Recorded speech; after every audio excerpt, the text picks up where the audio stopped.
From so simple a beginning, endless forms most beautiful and most wonderful have been and are being evolved.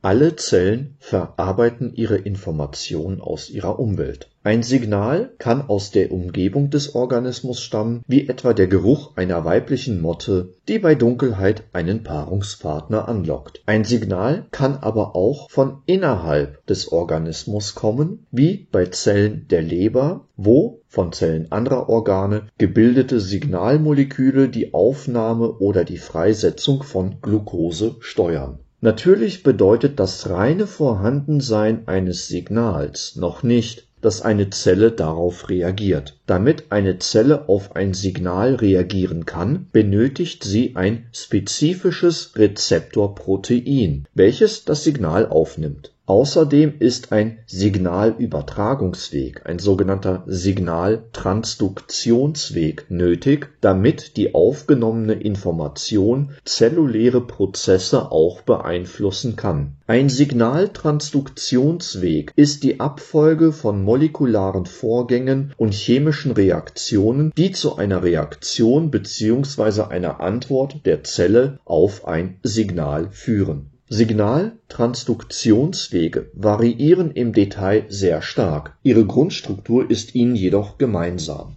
Ein solcher Weg beginnt mit einem Signal und dessen spezifischen Rezeptor und mündet in eine Reaktion. Signalmoleküle lassen sich in 3 Typen einteilen. Erstens, autokrine Signalmoleküle wirken auf diejenigen Zellen, die sie herstellen. Beispielsweise wachsen viele Tumoren so schnell, weil sie die entsprechenden Signalmoleküle selbst produzieren und so ihre eigenen Zellteilungen stimulieren. Parakrine Signalmoleküle diffundieren zu Zellen in der Nähe, die sie beeinflussen. Ein Beispiel hierfür tritt im Zuge der Entzündungsreaktion bei einer Verletzung der Haut auf. Signalmoleküle aus den Hautzellen erreichen bestimmte Blutzellen in der Nähe, die dann den Heilungsprozess unterstützen. Und drittens, endokrine Signalmoleküle gelangen bei Tieren mit dem Blutkreislauf zu weit entfernten Zellen, die sie beeinflussen. Hierzu zählen zum Beispiel Hormone. Liganden. Damit die Information durch ein Signal auf eine Zielzelle übertragen werden kann, muss diese das Signal empfangen und darauf reagieren können. Das ist die Aufgabe des Rezeptors. In einem vielzelligen Lebewesen können alle Zellen sämtlichen chemischen Signalen ausgesetzt sein, aber die meisten von ihnen sind nicht in der Lage, auf diese Signale zu reagieren. Nur Zellen mit dem erforderlichen Rezeptor können eine Reaktion zeigen. Die Spezifität der Bindung stellt sicher, dass nur diejenigen Zellen, die einen spezifischen Rezeptor synthetisieren, auf ein bestimmtes Signal reagieren. An dieser Reaktion kann ein Enzym beteiligt sein, das eine biochemische Reaktion katalysiert, oder auch Transkriptionsfaktoren, die die Expression von bestimmten Genen an- und abschalten können. Rezeptoren, die ein Signalmolekül erkennen, haben eine spezifische Bindungsstelle für dieses Molekül. Diese Signalmoleküle werden auch Ligand genannt. Die Bindung eines Liganden führt zu einer Veränderung der dreidimensionalen Struktur des Rezeptorproteins und diese Konformationsänderung löst eine zelluläre Reaktion aus. Der Ligand trägt zu dieser Reaktion nicht mehr weiter bei. Tatsächlich wird der Ligand normalerweise auch nicht verändert. Seine Funktion besteht ausschließlich darin, an die Tür zu klopfen. Die Empfindlichkeit einer Zelle für ein Signalmolekül wird zum Teil von der Affinität des Rezeptors für den Liganden bestimmt, also der Wahrscheinlichkeit, mit der der Rezeptor den Liganden bei einer gegebenen Konzentration bindet. Diese Bindung ist reversibel, das heißt, das Signalmolekül bleibt nicht dauerhaft an den Liganden gebunden. Würde das passieren, dann würde der Rezeptor ständig stimuliert und zelluläre Reaktionen auslösen. Anstelle des normalen Liganden können auch andere Substanzen, die dem Liganden stark ähneln, an den Rezeptor binden. Agonisten sind chemische Verbindungen, die wie der Ligand die Signalübertragung durch den Rezeptor auslösen. Im Gegensatz dazu binden Antagonisten, auch als Inhibitoren bezeichnet, an den Rezeptor, fixieren seine Raumstruktur und hindern den natürlichen Liganden an seiner Bindung. Sie lösen jedoch keine Signalübertragung aus. Agonisten und Antagonisten können natürlicher Herkunft sein oder sie werden gezielt im Labor entwickelt. Viele Substanzen, die das menschliche Verhalten beeinflussen, binden an spezifische Rezeptoren im Gehirn und verhindern so die Bindung des eigentlichen Liganden des jeweiligen Rezeptors. Ein Beispiel hierfür ist das Koffein, das wahrscheinlich am häufigsten konsumierte Aufputschmittel. Im Gehirn fungiert das Nukleosid Adenosin als natürlicher Ligand, der an einen Rezeptor auf Nervenzellen bindet. Dadurch wird ein Signaltransduktionsweg ausgelöst, der die Gehirnaktivität reduziert, insbesondere das Gefühl aktiver Wachheit. Da Koffein eine ähnliche Molekülstruktur besitzt wie Adenosin, bindet es ebenfalls an den Adenosinrezeptor. Im Falle einer Bindung von Koffein wird der Signaltransduktionsweg jedoch nicht aktiviert. Stattdessen wird der Rezeptor blockiert und die Bindung von Adenosin verhindert. Die Nervenzellen bleiben weiterhin aktiv und der Wachzustand bleibt fühlbar bestehen. Rezeptoren. Die im Körper aktiven Signalmoleküle sind sehr vielfältig. Einige Liganden sind hydrophob und können durch die Membran diffundieren, andere können dies nicht. Physikalische Reize wie Licht unterscheiden sich in ihrer Fähigkeit, in Zellen oder Gewebe einzudringen. Entsprechend kann man Rezeptoren nach ihrer Lokalisation in der Zelle klassifizieren. Diese hängt stark von der Art des Liganden bzw. Reizes ab. Erstens Membranrezeptoren. Große oder polare Liganden können die Lipid-Doppelschicht nicht passieren. Insulin ist zum Beispiel solch ein Proteinhormon, das nicht durch die Plasmamembran diffundieren kann. Stattdessen bindet das Molekül an einen Transmembranrezeptor mit einer extrazellulären Bindungsdomäne. Zweitens intrazelluläre Rezeptoren. Kleine oder unpolare Liganden können durch die unpolare Phospholipid-Doppelschicht der Plasmamembran diffundieren und so in die Zelle gelangen. Das Steroidhormon Östrogen beispielsweise ist lipidlöslich und kann daher durch die Plasmamembran diffundieren. Es bindet an einen intrazellulären Rezeptor. Licht bestimmter Wellenlängen kann relativ ungehindert in die Zellen eines Blattes vordringen, sodass zahlreiche Lichtrezeptoren von Pflanzen ebenfalls intrazellulär lokalisiert sind. Bei komplexen Eukaryoten, zum Beispiel bei Wirbeltieren oder Landpflanzen, kennt man genau 3 untersuchte Gruppen von Plasmamembranrezeptoren, die man entsprechend ihrer Funktion unterteilt hat. Erstens ligandengesteuerte oder andere Ionenkanäle. Wie wir erfahren haben, enthält die Plasmamembran vieler Zelltypen ligandengesteuerte Ionenkanäle, die Ionen wie Natrium, Kalium, Calcium oder Chlor in die Zelle hinein oder aus ihr heraus diffundieren lassen. Der Öffnungsmechanismus besteht in der Veränderung der dreidimensionalen Struktur des Kanalproteins nach der Wechselwirkung mit den Liganden. Ein ligandengesteuerter Ionenkanal reagiert also auf einen spezifischen chemischen Signalstoff. Bei anderen Ionenkanälen kann dieses Signal ein sensorischer Reiz wie Licht oder Schall sein und bei spannungsgesteuerten Ionenkanälen ist dies die Veränderung der elektrischen Spannung über der Membran. Der Acetylcholinrezeptor, der bei Wirbeltieren in der Plasmamembran der Skelettmuskelzellen vorkommt, ist ein Beispiel für einen ligandengesteuerten Ionenkanal. Dabei handelt es sich um einen Natriumkanal, der den Liganden Acetylcholin bindet. Acetylcholin ist ein sogenannter Neurotransmitter. Ein Signalmolekül, das von Nervenzellen freigesetzt wird. Wenn 2 Moleküle Acetylcholin an den Rezeptor binden, öffnet er den Kanal für etwa eine Tausendstel Sekunde. Diese Zeit genügt, damit Natrium, das außerhalb der Zelle viel höher konzentriert ist als innen, in die Zelle strömen kann. Die treibende Kraft ist sowohl der Konzentrationsgradient als auch die elektrische Potentialdifferenz, also elektrischer Gradient.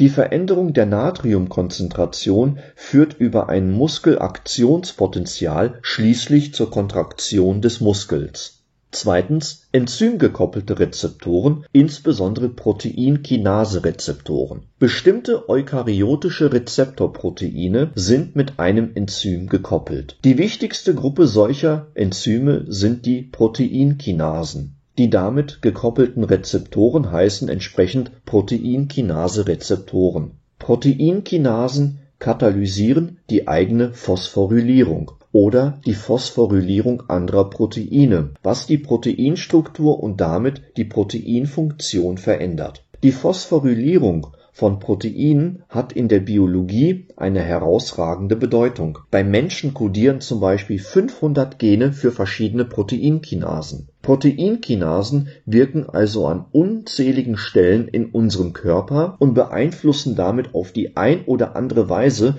sämtliche Lebensäußerungen. Der Insulinrezeptor ist ein Beispiel für einen Proteinkinasenrezeptor. Insulin ist ein Proteohormon, das in der Bauchspeicheldrüse produziert wird. Der zugehörige Rezeptor besteht aus jeweils zwei Komponenten zweier verschiedener Proteinuntereinheiten, Alpha und Beta. Wenn Insulin an den Rezeptor bindet, wird dieser aktiviert und kann sich selbst und bestimmte Proteine im Zytoplasma phosphorylieren, die man treffend als Substrate der Insulinreaktion bezeichnet. Diese Proteine setzen dann zahlreiche zelluläre Reaktionen in Gang, beispielsweise das Einfügen von Glukosetransportern in die Plasmamembran. Drittens G-Protein-gekoppelte Rezeptoren. Diese Rezeptoren sind an der Verarbeitung eines breiten Spektrums an Signalen beteiligt, darunter Licht, das auf die Netzhaut von Wirbeltieren trifft, die Photorezeptoren, oder auch bei Duftstoffen, bei den Geruchsrezeptoren. Außerdem spielen sie bei der Regulation von Stimmungen und Verhalten, zum Beispiel beim Paarungsverhalten von Säugetieren, eine Rolle. So zählen die Rezeptoren der Hormone Oxytocin und ADH, die das Paarungsverhalten der Wühlmäuse steuern, zu den G-Protein gekoppelten Rezeptoren. Die 7 Transmembranhelikes, die diese Rezeptoren besitzen, durchqueren die Phospholipid-Doppelschicht und sind über kurze Schleifen miteinander verbunden, die sich dadurch abwechselnd außerhalb oder innerhalb der Zelle befinden. Die Bindung eines Liganden an die extrazelluläre Region des Rezeptors verändert die Struktur in der Zellplasmaregion, sodass dort eine Stelle zugänglich wird, an die ein mobiles Membranprotein, das G-Protein, binden kann.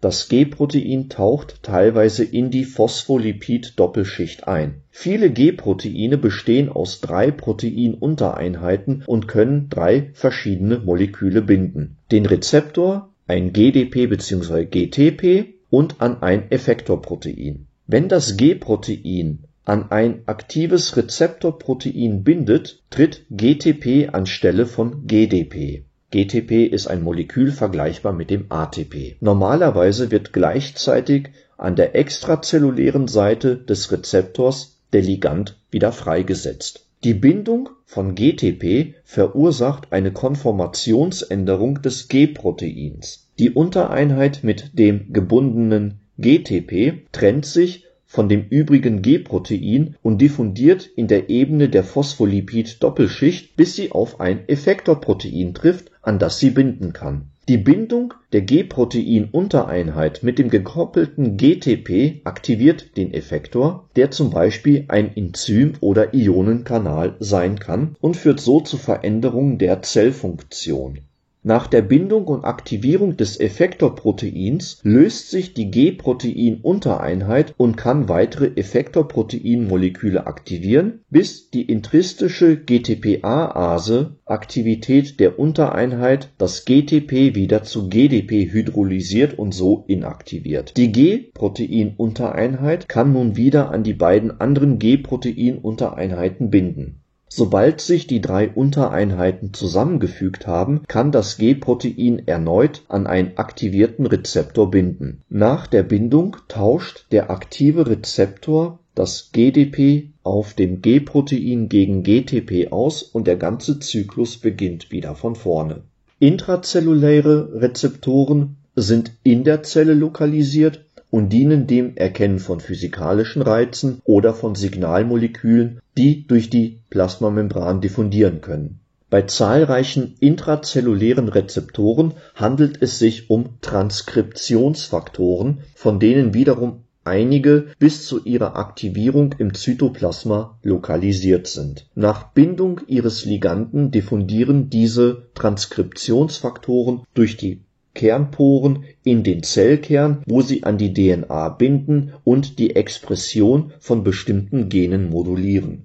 Ein typisches Beispiel hierfür ist der Rezeptor des Steroidhormons Cortisol. Der Rezeptor ist normalerweise an ein Chaperone-Protein gebunden, das die Diffusion des Rezeptors in den Zellkern verhindert. Durch die Bindung eines Hormons verändert der Rezeptor seine Struktur, sodass er sich vom Chaperone-Protein löst. Dies ermöglicht es dem Rezeptor, in den Zellkern zu diffundieren, wo er die Transkription der DNA beeinflusst. Eine andere Gruppe von intrazellulären Rezeptoren ist stets im Zellkern lokalisiert, sodass ihre Liganden bis dorthin gelangen müssen, bevor sie an den Rezeptor binden können. Signalkaskaden und sekundäre Botenstoffe. Es gibt verschiedene Arten von Signalen und Rezeptoren und wie zu erwarten ist, variieren auch die Wege, auf denen die Signale übertragen werden, wie auch die ausgelösten zellulären Reaktionen. Einige Signaltransduktionswege sind verhältnismäßig einfach und direkt, andere hingegen umfassen zahlreiche Schritte. Daran können Enzyme und Transkriptionsfaktoren beteiligt sein. Außerdem können weitere Moleküle, die man als sekundäre Botenstoffe (Second Messenger) bezeichnet, durch das Zytoplasma diffundieren und Zwischenschritte im Signalübertragungsweg vermitteln. In vielen Fällen kann ein Signal eine Kaskade von Ereignissen auslösen, bei denen Proteine mit anderen Proteinen in Wechselwirkung treten, die wiederum mit weiteren Proteinen interagieren, bis die letztendlichen Reaktionen ablaufen. Über solch eine auf Proteinen basierende Signaltransduktionskaskade kann ein ursprüngliches Signal in der Zelle sowohl verstärkt als auch verteilt werden, um so in der Zielzelle verschiedene Reaktionen hervorzurufen. Wir haben uns zum Beispiel die G-Protein gekoppelten Rezeptoren angeschaut, bei dem ein G-Protein solch eine Signaltransduktionskaskade auslöst. G-Proteine fungieren als eine Art Schalter, die sich im An- oder auch im Aus-Zustand befinden können. Stehen sie auf Aus, dann ist GDP an das G-Protein gebunden, im An-Zustand ist das Protein mit GTP beladen. Eines der bekanntesten G-Proteine heißt RAS, welches eine Reihe von Ereignissen in Gang setzt, bei denen eine Proteinkinase die nächste aktiviert und so weiter. Einen solchen Vorgang bezeichnet man als Proteinkinase-Kaskade. Derartige Kaskaden sind zentraler Bestandteil der Regulation zahlreicher zellulärer Aktivitäten. Proteinkinase-Kaskaden sind aus 4 Gründen nützliche Signalüberträger. Erstens, bei jedem Schritt der Kaskade erfolgt eine Verstärkung des Signals, da jedes neu aktivierte Proteinkinase-Molekül ein Enzym ist, das die Phosphorylierung von zahlreichen Zielproteinmolekülen katalysieren kann. Zweitens, die Information, dass ein bestimmtes Signal an der Plasmamembran angekommen ist, wird in den Zellkern übertragen, wo häufig die Expression zahlreicher Gene moduliert wird. Drittens, die Vielzahl der Schritte gewährleistet eine Spezifität des Vorgangs. Und viertens, unterschiedliche Zielproteine in den einzelnen Schritten der Kaskade erlauben eine Variation der Reaktion.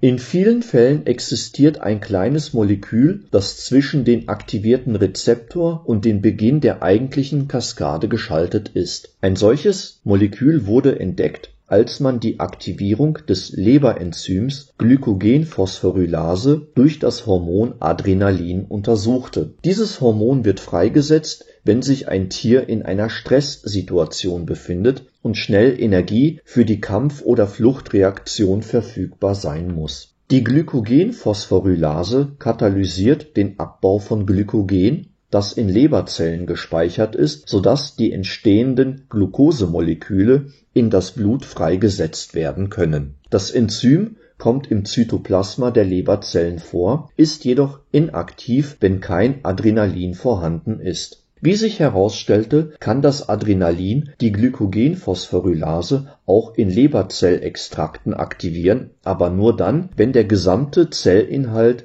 inklusive Fragmenten der Zellplasmamembran vorhanden ist. Unter diesen Bedingungen war Adrenalin an die Fragmente der Plasmamembran gebunden, wo der Adrenalinrezeptor lokalisiert ist. Aber die aktivierte Phosphorylase befand sich frei in der Lösung. Die Zugabe von Adrenalin zum Zytoplasma mit der inaktiven Phosphorylase führte nicht zu einer Aktivierung des Enzyms. Daraus konnte abgeleitet werden, dass das Signal von Adrenalin über einen sekundären Botenstoff (Second Messenger) übertragen wird. Dieser sekundäre Botenstoff ist das zyklische AMP. Es wird von dem Enzym Adenylatcyclase aus ATP gebildet. Die Adenylatcyclase wird vom G-Protein gekoppelten Adrenalinrezeptor aktiviert. Im Gegensatz zur hohen Spezifität der Rezeptorbindung erlauben es sekundäre Botenstoffe wie das zyklische AMP der Zelle, auf ein einzelnes Ereignis an der Plasmamembran mit einer Vielzahl an zellulären Ereignissen innerhalb der Zelle zu reagieren. Sekundäre Botenstoffe dienen also, das Signal rasch zu verstärken und zu verbreiten. So führt beispielsweise die Bindung eines einzigen Adrenalinmoleküls zur Produktion von zahlreichen Molekülen des zyklischen AMP, die danach ebenso viele Kopien des Zielenzyms aktivieren, indem sie nicht kovalent an diese binden. Im Fall von Adrenalin und der Leberzelle ist die Glykogenphosphorylase zudem nur eines von mehreren Enzymen, die aktiviert werden. Sekundäre Botenstoffe sind häufig an der Vernetzung von Signalwegen, dem Crosstalk, beteiligt. Die Aktivierung des Adrenalinrezeptors ist nicht der einzige für eine Zelle gangbare Weg, um zyklisches AMP herzustellen. Es gibt hierfür zahlreiche Ziele in der Zelle, die gleichzeitig Komponenten anderer Signalwege darstellen. Auch einige Lipide sind als sekundäre Botenstoffe bekannt. Bei der Bildung bestimmter sekundärer Botenstoffe werden gewisse Phospholipide durch Enzyme, die man als Phospholipasen bezeichnet, durch hydrolytische Spaltung in ihre Bestandteile zerlegt. Die am besten untersuchten Beispiele für von Lipiden abgeleitete sekundäre Botenstoffe hängen mit der Hydrolyse des Phospholipids PIP2 zusammen. Wie alle Phospholipide hat PIP2 einen hydrophoben Teil, der in der Plasmamembran eingebettet ist. Zwei an Glycerol gebundene Fettsäureschwänze, zusammen als DAG bezeichnet. Der hydrophile Anteil von PIP2, der in das Zytoplasma hineinragt, ist IP3.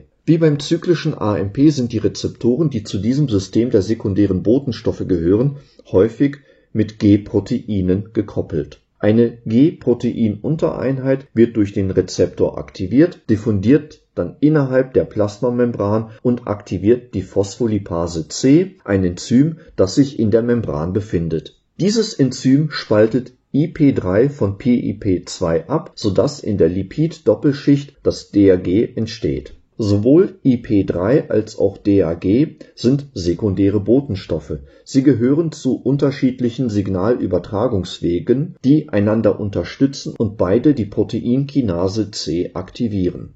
Auch Calcium-Ionen können als sekundäre Botenstoffe dienen. Sie kommen in den meisten Zellen nur in geringen Mengen vor. Außerhalb der Zellen und innerhalb des endoplasmatischen Retikulums ist die Calciumkonzentration oftmals viel höher. Calciumpumpen in der Plasmamembran und der Membran des endoplasmatischen Retikulum halten die Konzentrationsunterschiede unter ATP-Verbrauch aufrecht, indem sie Calcium aus dem Zellplasma befördern.